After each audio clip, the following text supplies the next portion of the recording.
Ассаламу алейкум жігіттер. Бүгін сіздерге Қазақстан нарығында 3 жылдан бері сатылымда жүрген Улар 220 K5 маркалы снеговотымызды қысқаша таныстыратын боламыз. Мотор 220 куб, вариатор, штанги мотор, алдында балансирующий вал орналасқан. Мына жақ бөлігінде сеп бар, 530-дық сеп тұр. Охлаждение воздушный және де алдыңғы бөлігінде орналасқан масляный радиатор тұр, масляный охлаждение бар.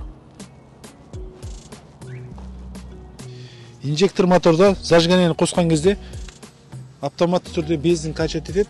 Содан кейін барып, сол жағында орналасқан стартерді басасыз. Завод етіледі. Қосымша кикстартер қолмен завод етуге болады. Скоростары алдыға және артқа жүреді. Расход бензин жүзіне 7-де 8 литр жейді.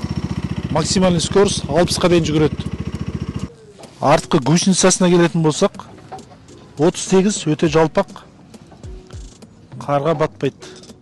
Роликтер орналасқан, және де артында 2 амортизатор тұр, усиление.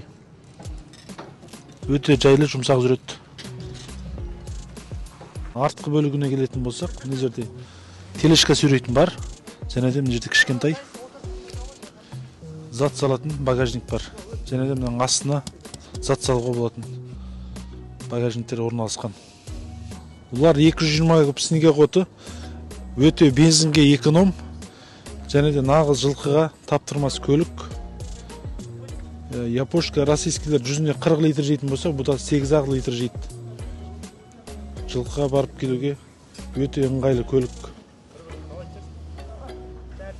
Қазір жүріп тексеріп көретін боламыз.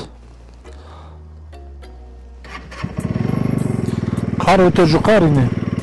Сонда да жүреміз.